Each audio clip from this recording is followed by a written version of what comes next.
The well had been dry for 80 years before I heard it breathing. I know how that sounds. I am 77 years old, and I live alone on 94 acres in Harlan County, Kentucky, and people have been waiting a long time for me to say something they can use against me.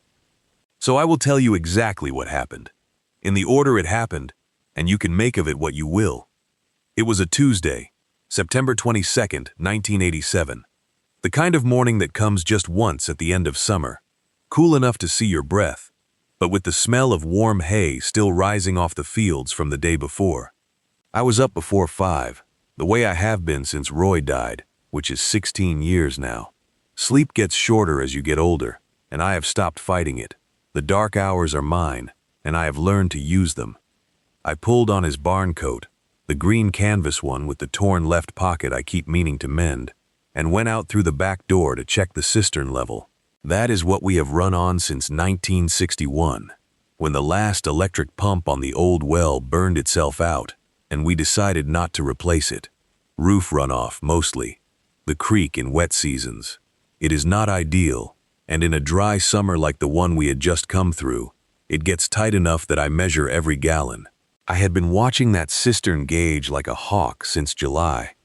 The sky was just beginning to lighten at the edges, that faint gray blue that comes before the color does, and there was no wind at all.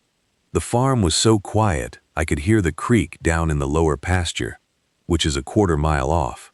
Sound carries differently in that kind of stillness. You can hear things you have no business hearing from that distance.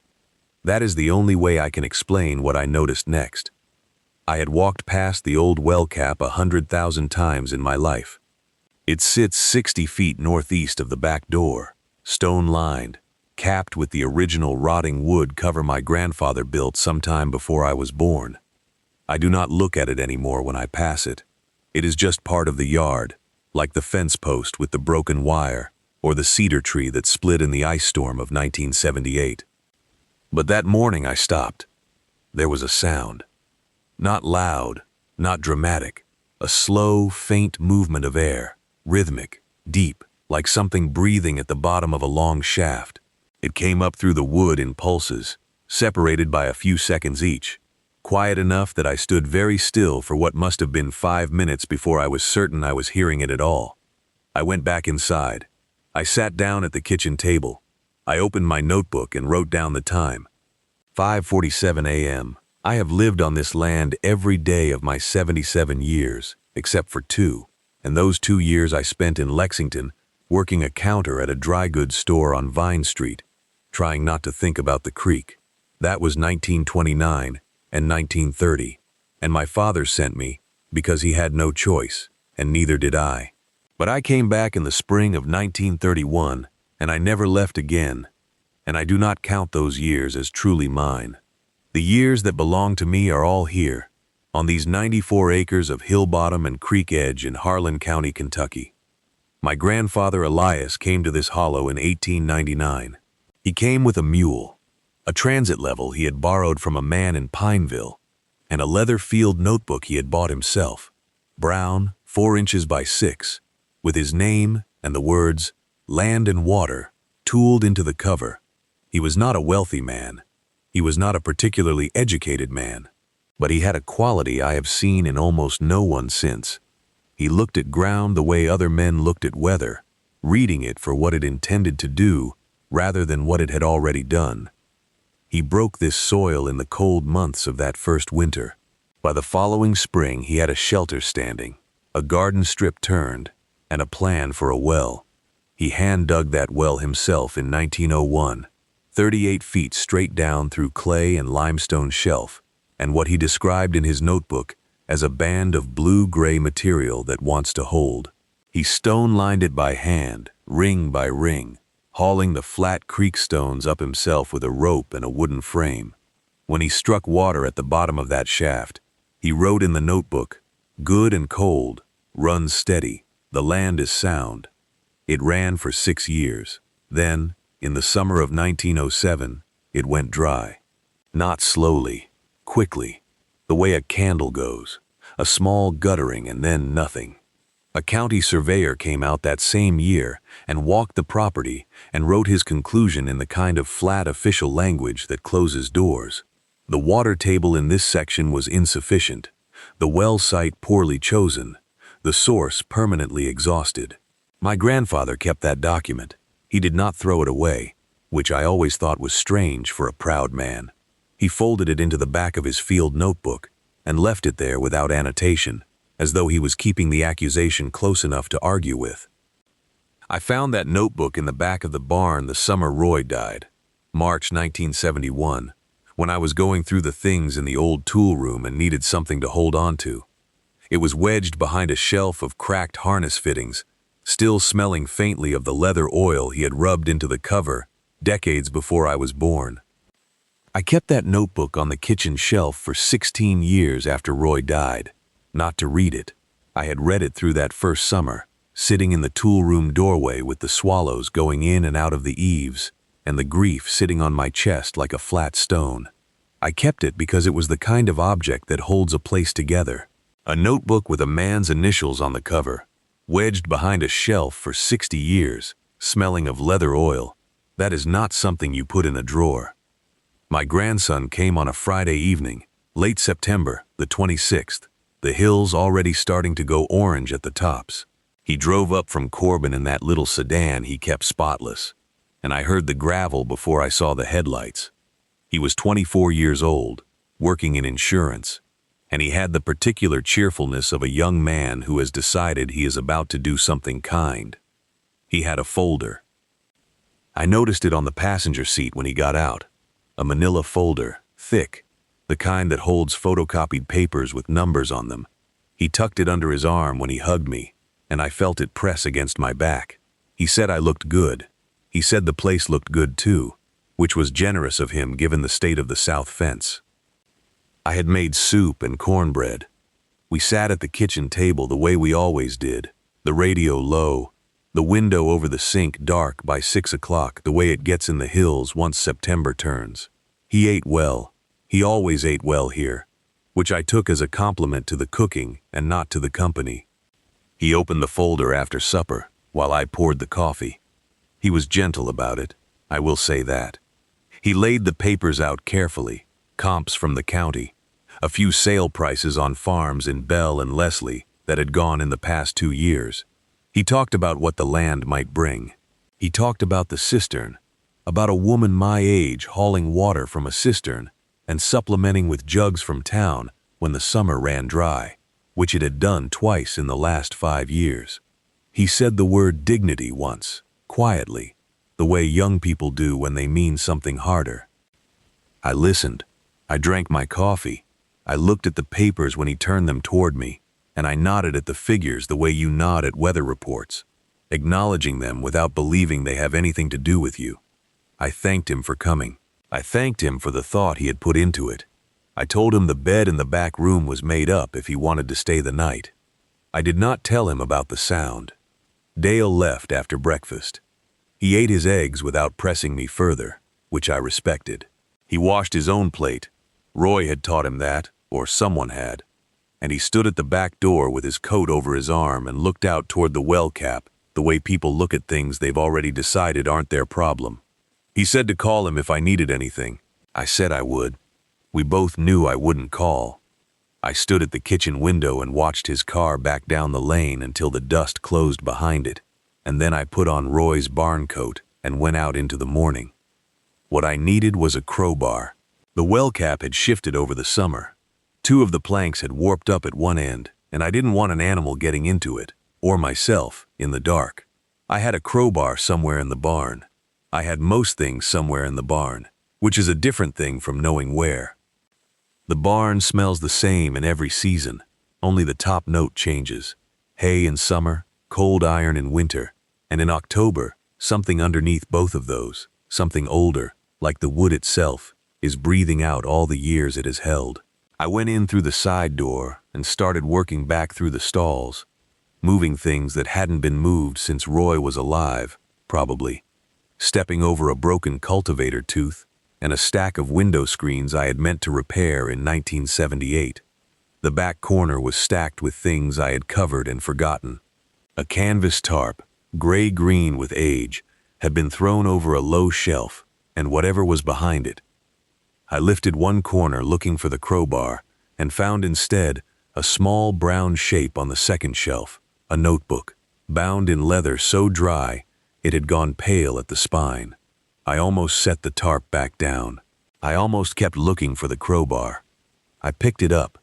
The cover read E. Combs, Land and Water, tooled into the leather in the careful hand of a man who expected things to last. Elias, my grandfather. I had not seen this notebook in, I could not say, decades. I did not know it was here. The pages had stiffened to something close to board, but they opened, slowly, without cracking. His handwriting was small and even, the handwriting of a man who had learned it as a discipline, survey notes, soil descriptions, depths he had probed with a rod in the creek bottom field, dates running from 1899 through 1905, one entry at a time, patient as planting. And then, near the middle of the book, a pencil sketch, the farm as it had looked in 1902, the house, smaller than it is now, the barn in its original footprint, the creek marked with a careful line. And in the northeast corner of the sketch, 60 feet or so from where the house would be, a small circle, labeled in his hand. I was standing almost exactly on that spot. I did not go back to the house. Not yet. I found the old milking stool wedged against the near wall, the same three-legged pine stool that had been in this barn since before I could reach the top of a fence post, and I pulled it into the slant of light coming through the east window, and I sat down with the notebook open across my knees. The light at that hour, just past 7 in the morning, came in low and gold and nearly horizontal, the way October light does when it has given up trying to be summer and decided to be something more honest. It lay across the pages like a warm hand. I read slowly. There was no other way to read it. His handwriting was small, as I said, and the pencil had faded from black to a gray that sometimes disappeared entirely against the yellowed paper, and I had to tip the page toward the window and wait for the light to find it. But I read every entry, every one. He had started the notebook in July of 1899, the summer he first walked the property. He wrote about the soil the way a doctor writes about a patient, with attention, with respect, with a particular interest in what the surface told him about what lay underneath. He noted where the grass stayed green longest in a dry spell, where the creek bottom clay ran cold even in August, where the red oak roots had gone deep and come back strong. He was not guessing. He was reading something, the way you learn to read a thing when you have been paying attention to it long enough. The water-witching entries began in 1901, the same year he dug the well. He had walked the property in a grid, patient as a man counting his own steps, marking where the hazel fork dipped and where it lay still. He wrote the results without drama. This corner, nothing. The far meadow, faint response. The creek edge, strong. And then, 60 feet northeast of the house site, he had written, "Rod pulled nearly to ground. Held again next morning. Same. And below the first water, I believe another." I read that line twice. Then a third time. Below the first water, I believe another. He had known. In 1901, before the well was even finished, he had known there was something the hand digging would not reach. The entries after that grew more careful, more deliberate. He began probing the ground around the well site with an iron rod, measuring resistance, recording depths in careful fractions. He corresponded with someone, a name I could not fully make out, a surveyor perhaps, or another waterman, and copied their response into the margin in smaller writing than his own. The notebook ran through 1905. The last full entry was dated April 3rd of that year, then a partial entry, April 9th, that ended in the middle of a sentence about the water table and the angle of the limestone shelf beneath the creek. Mid-sentence, as if he had been called away and simply never came back to it. The well went dry that summer. I carried the notebook inside and set it on the kitchen table next to my coffee cup, open to that last partial entry, April 9th, 1905, the sentence that stopped in the middle. I sat with it a long while. The way you sit with something that has finally said aloud what you already believed. Then I went to the barn and found the crowbar. It was a good heavy one, 4 feet of steel, with a solid heel on it, hanging on 2 nails between the grain shovels where Roy had always kept it. I carried it across the yard, through the long shadow the hill throws in the afternoons, 60 feet northeast of the back door, to the well cap. I was working the flat end under the edge of the cap when I heard him come around the corner of the house. He stood a few yards back, watching me. He had his hands in his jacket pockets, the same posture his grandfather used when he was about to say something he'd already decided on. I kept working the crowbar. He said he'd been thinking, and that he understood I was attached to the place, and he wasn't trying to take anything from me. He said it gently. He had practiced it. I didn't answer right away. The cap shifted, and a smell came up. Old stone, cold air, something faintly mineral. I set the crowbar down across the opening and straightened up, which took a moment. My back has its own opinions in the afternoon. He said, "What are you going to do with an old dry well?" He said, "The cost of drilling out here, at your age, with no guarantee," and then he listed the numbers, the way the young do, as if numbers are the whole of a thing. He mentioned the offer again. He mentioned Harlantown, a nice place, people who could look in on me. I let him finish. Then I told him I wasn't selling the farm. I told him I was going to hire a driller, bore down past the original casing, and find the water my grandfather knew was there in 1901. I told him that calmly, the way I'd tell someone the weather. He looked at me the way people look when they've decided you're past reasoning with. There's a particular stillness to that look. I have seen it from bankers and from county men and from well-meaning neighbors over the years, and it always means the same thing. They have stopped listening and started waiting for you to come around. I picked up the crowbar. He left that evening, just after supper. I heard his car back out of the gravel drive, and then the sound of it fading down toward the county road, and then it was quiet again, just the creek and the early dark coming over the ridge. I sat at the kitchen table with the notebook and a fresh cup of coffee, and started writing down what I needed to find out about drilling costs. By the time the coffee had gone cold, I had a number written at the bottom of the page, $1,140. That was the figure I'd carried in my head since early September, when I'd called the county extension office and asked them, casually, the way you ask about seed prices, what a cable tool drilling job might run in Harlan County these days. The woman on the phone had given me a range. I'd written down the high end and left it sitting in the back of my mind like a stone in a boot, feeling it with every step. The next morning I was up before light. I fed the chickens, checked the cistern level, still holding, barely, and put on Roy's barn coat against the October chill. The truck started on the second turn of the key, which I took as a reasonable sign. I pulled out of the gravel drive and headed south on Route 119, just as the sun was coming over the ridge behind me, laying a long gold stripe across the road ahead. The yard was easy enough to find, a gravel lot off the left side of the highway, a low cinder block building, and behind it, a 1974 Ingersoll Rand cable tool rig, parked alongside a flatbed trailer, looking like something that had done serious work and expected to do more. There was a hand-lettered sign on the building that gave the name of the outfit and said, Water Wells, Harlan and Bell Counties, Est, 1948. The year stopped me for a moment. 1948, his father's work. The driller came out of the building with a coffee cup, a big man in his 50s with a measuring kind of quiet about him. He listened while I told him what I wanted. Bore past the original casing on the northeast side of the farmhouse, down past the 1907 depth, down past whatever the county surveyor had marked as the bottom of it.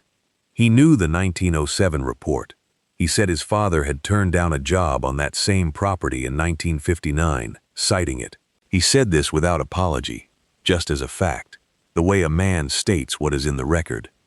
Then I set Elias's notebook on the hood of the truck. He looked at the cover first, E. Combs, Land and Water, and then he opened it. He didn't rush. He turned pages slowly. the way a man reads something he's actually considering rather than dismissing. He stopped at the water witching sketches. He stopped again at the soil notations along the creek margin. He was quiet for a long time. Then he closed the notebook and handed it back to me. He said the start date would be October 12th, weather permitting. He said the price was $1,140, payable on completion. He held out his hand. I shook it. I drove home with the windows down, even in the cold, because I wanted to feel the air. October 12th fell on a Monday, and Cecil Puckett arrived before the sun had cleared the ridge. I heard the rig coming up the hollow road at 6:20, the low diesel groan of it, the chains rattling against the truck frame, that 1974 Ingersoll Rand cable tool machine riding behind on a flatbed, like something out of an older era, which it was, I suppose.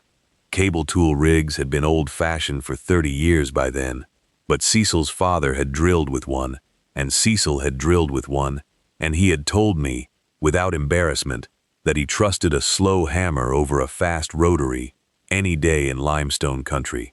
You know what you've got, he'd said, foot by foot. He set the rig up 60 feet northeast of the back door, directly over the old shaft, and by 7 o'clock, the cable was threaded and the hammer was swinging.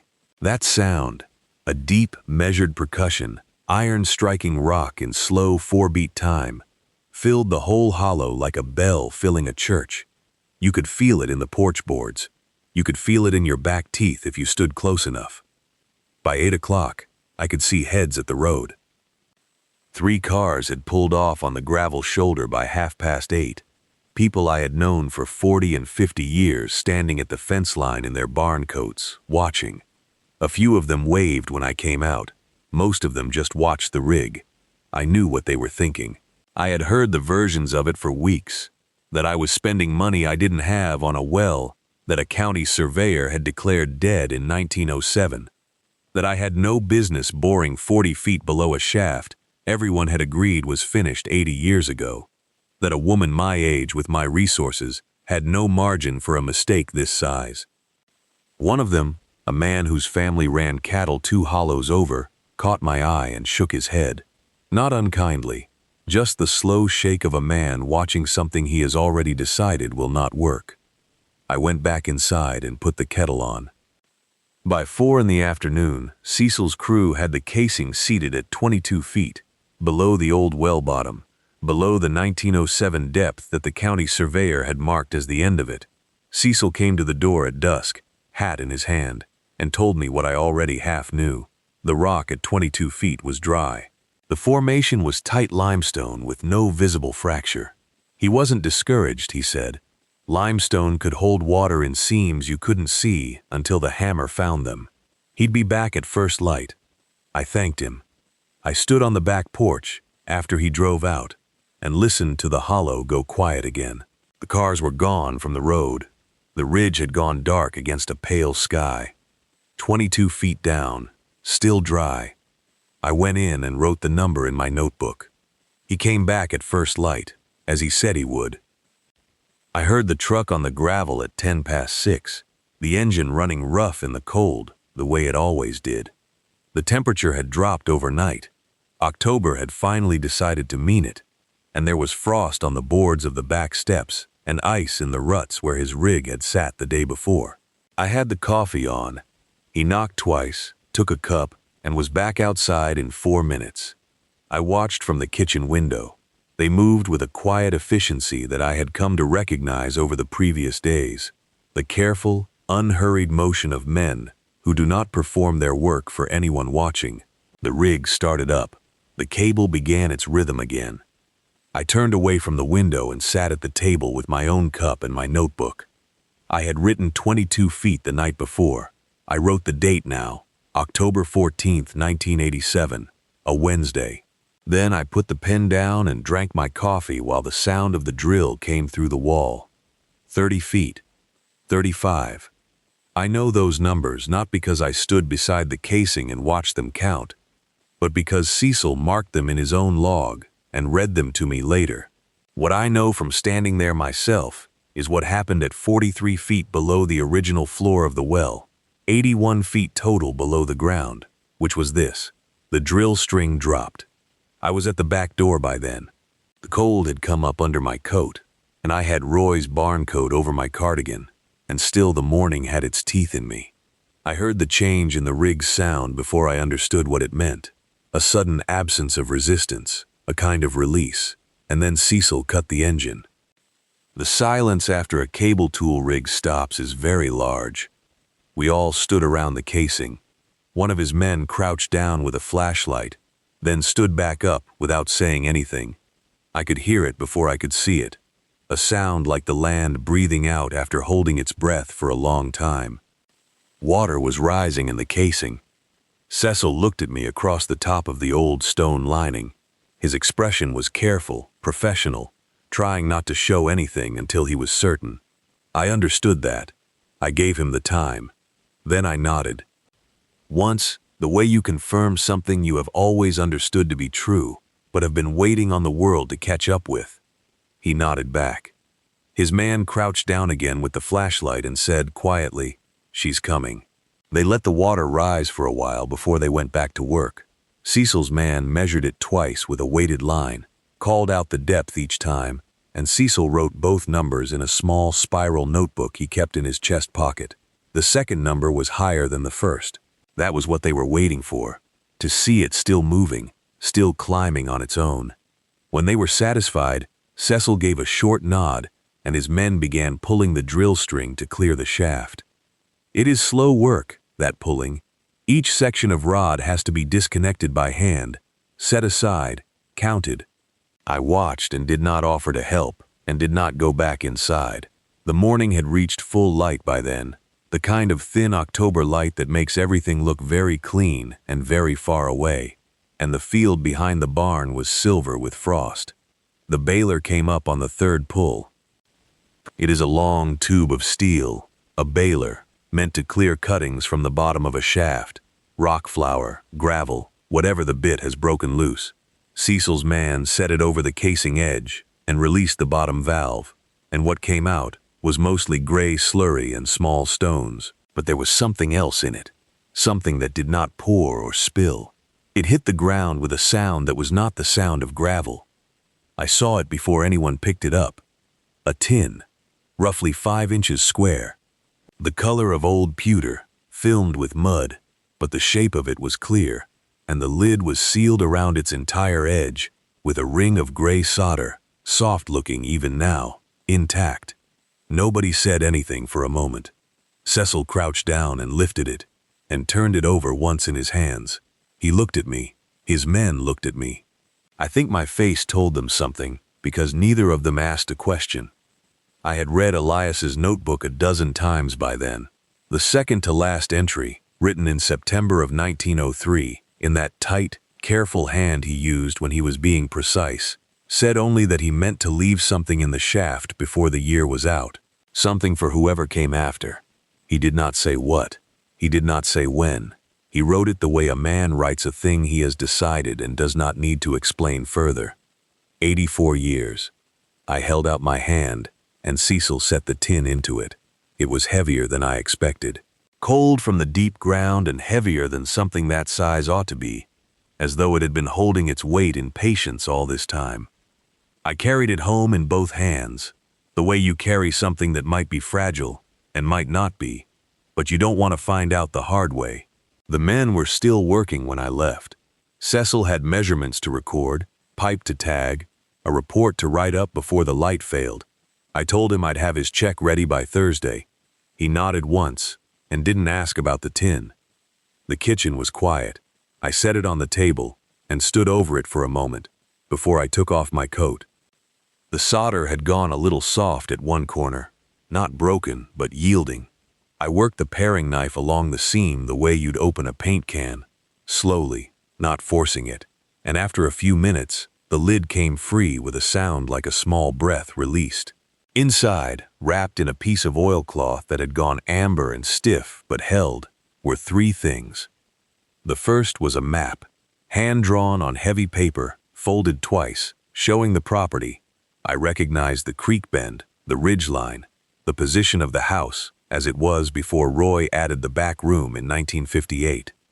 Across the lower quarter of the land, he had drawn lines in a grid, the kind of lines a man draws when he is witching ground with a rod and marking where the rod pulls. One spot was circled twice, with a number beside it in his tight hand, 78 feet. The second was a surveyor's note, a single page, formal in its way, dated August of 1903, estimating a deep aquifer at approximately 78 feet below surface, signed by a name I didn't know, stamped with a county seal that had faded to almost nothing. The third was a letter. Due was not long. It was not addressed to anyone by name. At the top, in the same careful hand, it read, "To the one still on the land when the water comes back." I read it slowly, the way you read something you have been waiting for without knowing it. He wrote the way Roy used to talk, plain, unhurried, not trying to impress anyone. He said the aquifer was real. He said he had not been able to reach it with the tools he had, and he was sorry for that, but he was not sorry he had tried. He said the land was good land and whoever was on it had earned the right to be there. He said he trusted that they would know what to do. He said he hoped they were not too tired. I sat with that for a long time before I folded it back into the oilcloth. 2 days later, on a Thursday morning, I sat down at the kitchen table with the invoice Cecil had left folded under a rock on the well housing. $1,140. I wrote the check slowly, the way I write everything now, not from hesitation but from habit, because a check written carefully is a check you don't have to rewrite. Harlan National Bank, October 16th, 1987. I tore it along the perforated edge and set it aside to mail. Then I opened my notebook to the September entry. September 22nd, Tuesday. Sound in the well. Still morning. No wind. That was all I had written. I found a blank line beneath it and wrote, October 16th. Water. $1,140. Paid in full. I closed the notebook and held it in both hands for a moment without meaning to. Elias started something in 1899 when he walked this hill bottom with a forked branch and a surveyor's note, and the belief that water was here if a person was willing to go deep enough. He spent 4 years trying to reach it. He sealed his evidence in a tin box and dropped it into the shaft and trusted. This is the part that stops me, even now. He trusted that someone would still be here to find it. Not a son, not a specific grandson, just whoever was still on the land. He wrote the sentence and left it open at the end, the way you leave a door unlatched for someone coming home after dark. I was the one still on the land. I finished the sentence. It took 84 years, but it got finished. I want to say something to you, if you'll allow it. Not about water, and not about farms. About what gets written off before it's finished. I have been told I was too old, and too tired, and too alone to know what this land still had in it. I have been told the well was exhausted, the creek was enough, the cost wasn't worth it. I have been told to rest, to sell, to be reasonable, which is a word people use when they want you to agree with them without an argument. But I listened on a still morning in September, and I heard something. I think about what you might be standing over right now, without knowing it. What dry well somebody told you was finished. What sealed thing is sitting in the dark underground that nobody has thought to go looking for in 40 years. If something in this story reminded you of your own land, your own family, your own long wait, I would very much like to hear about it. Leave it in the comments if you're willing. Some sentences take a long time to finish. That doesn't mean they won't.